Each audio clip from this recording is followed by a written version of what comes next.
Need a ride? Where do you want to go?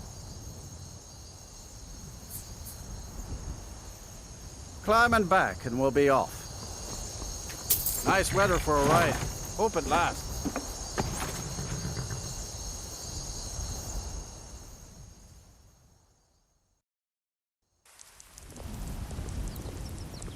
Did you see a dog out there? No. This was a specific one. The blacksmith is offering a reward for a dog he saw on the road. I was hoping you'd seen it. I guess I'll stay on the lookout. Keep your nose clean while you're here, outsider.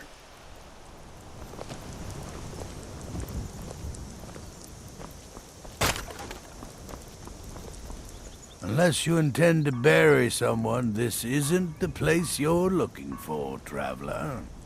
Falkreath is known for its graveyard, traveler. We've buried more dead than you can imagine. I just finished giving my old war companion Barrett a proper burial by fire. Old Hardhead hated the idea of being lost cold in the ground. Could you deliver the ashes to Runil, the priest of Arkay? He'll know the right blessings to make for Barrett's soul. Thank you. All right, then. Try not to judge Falkreath too harshly, visitor. The war has been hard on us.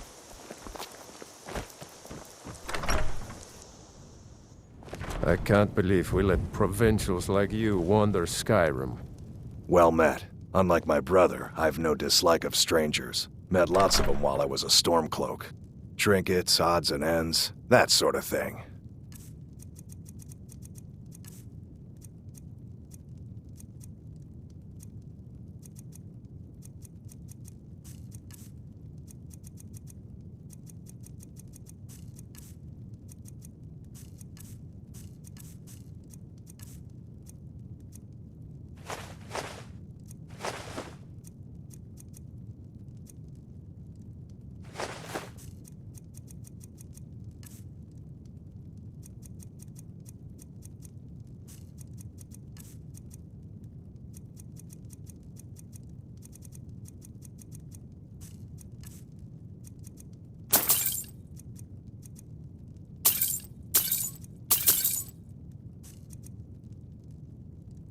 Steal anything from my shop and you'll regret it.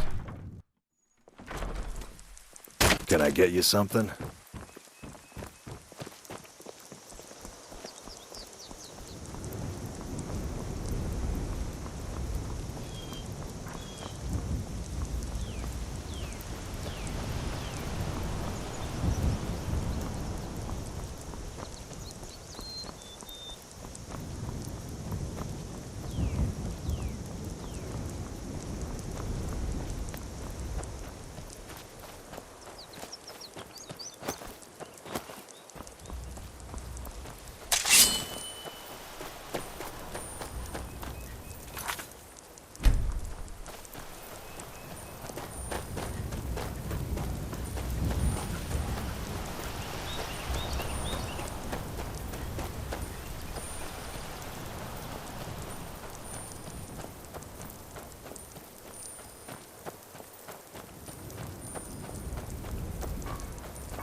all you got?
I don't recognize you, but I sense that you're one of us. Who are you? The last of the Nightingale Sentinels, I'm afraid. I've defended the Sepulchre alone for what seems like an eternity. We were betrayed by one of our own kind. In fact, I'm to blame for what's happened here. I was blinded. Blinded by dark treachery masquerading as friendship. Perhaps if I had been more vigilant, then Mercer Frey wouldn't have lured me to my fate and stolen the skeleton key. I haven't heard that name in a long time. How do you know of me? The key! You have the skeleton key! I never thought I'd see it again. And Mercer Frey? Then it's over, and my death wasn't in vain. I owe you a great deal, Nightingale. That's quite a noble sentiment for someone in our, well, in your line of work. My only regret is that you had to undertake this task alone. Carlyle? She's still alive? I feared she'd befallen the same fate, ending up a victim of Mercer's betrayal. Nothing would bring me more pride than to return the key, but I'm afraid it's impossible. From the moment I arrived here, I felt myself, well, dying. The Sepulchre isn't merely a temple or a vault to house the key. Within these walls is the Ebonmere, a conduit to Nocturnal's realm of Everglow. When Mercer stole the key, that conduit closed, severely limiting our ties to her. I'm afraid so. I'm weakening, and I can feel myself slipping away. The years without restoration of my power have taken their toll. Whatever damage has been caused can only be corrected by following the pilgrim's path to the Ebonmere and replacing the key. Good luck, Nightingale.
I sense a presence.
It's been a number of years since I've set foot on your world.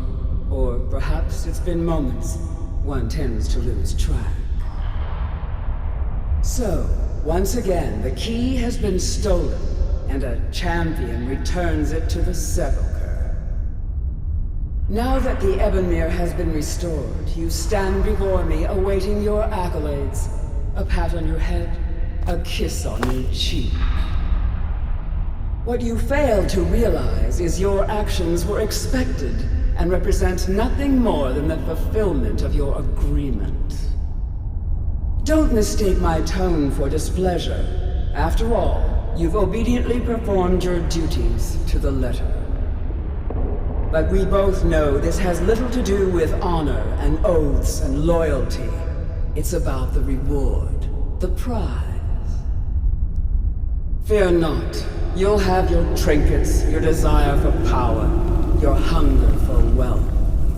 I bid you to drink deeply from the Ebonmere mortal, for this is where the agent of Nocturnal is born.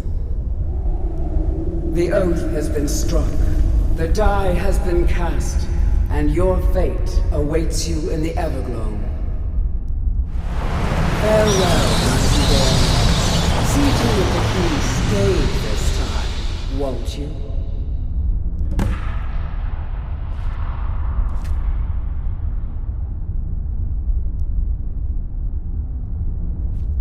I'm glad you were able to bring the key back safely.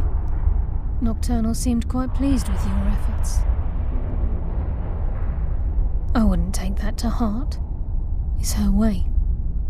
Think of her as a scolding mother continually pushing you harder to be successful, outwardly sounding angry, but silently content. I assure you, had she been displeased with you, we wouldn't be having this conversation. The circles at the base of the Ebonmere imbue you with powers befitting a Nightingale agent. The crescent moon represents the agent of shadow, the half moon for the agent of subterfuge, and the full moon for the agent of strife. This is Nocturnal's way of maintaining balance. If you ever feel the need to change your abilities, you can return to the sepulchre and step onto a different circle.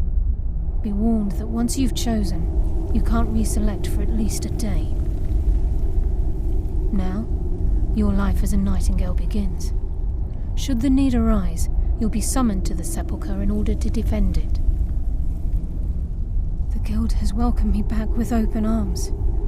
I feel like a void in my life has finally been filled. I only hope that this isn't an ending to things, but actually the beginning. Why, perhaps the greatest crime spree Skyrim's ever known. There are pockets brimming with coin and coffers overflowing with riches ripe for the picking. We may be Nightingales, but in our hearts we're still thieves, and we're damn good at what we do. The agent of subterfuge utilizes shadow to cloud the judgment of those around him. By weaving the darkness to their will, this agent can manipulate others into fighting for the Nightingale for a limited time.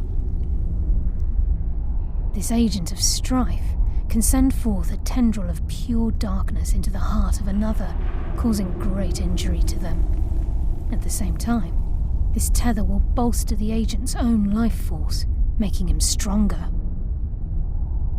The agent of stealth is the master of remaining unseen. They are able to manipulate the darkness and use it to their advantage. On moonlit nights or in darkened rooms, this agent literally becomes invisible. Choose your path, and your journey will be complete.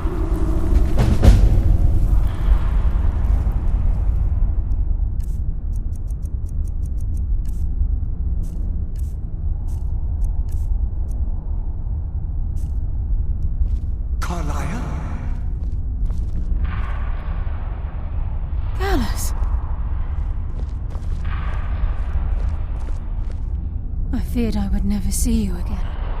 I was afraid you'd become like the others. If it were not for the actions of this Nightingale, your fears would have come true. She honors us all. What will you do now, my love? Nocturnal calls me to the Everglow.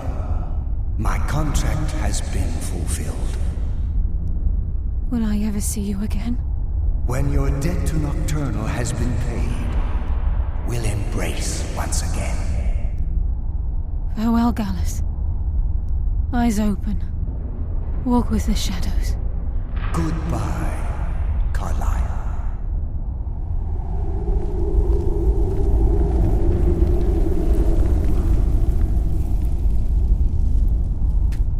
Yes, Nightingale? What is it? Gallus's oath has been paid. His actions have satisfied the terms. Now his spirit becomes one with the Everglow, the realm of perpetual twilight and the cradle of shadow. No, not gone. He's become one with the shadows. This is the greatest honor a Nightingale can possibly achieve. In death, he's become a part of that which we used to live. Absolutely. When we say, walk with the shadows, we are asking those Nightingales who have passed on to protect us. It's believed that they are literally what guides our uncanny luck, by placing their hands in ours. That's why the Ebonmere needed to be reopened. Without it, there's no way Nocturnal was able to allow them through. I've decided to make my home at Nightingale Hall. Since it's your home as well, I hope to see you and Brynjolf there. Of course, I may visit some of Skyrim's cities to acquire things from time to time. Can't afford to get rusty now, can we? If this place is in danger ever again, the shadows will call. Should the need arise, a portal connects the Sepulchre and Nightingale Hall. Use it whenever you wish. Farewell. Eyes open, and walk with the shadows.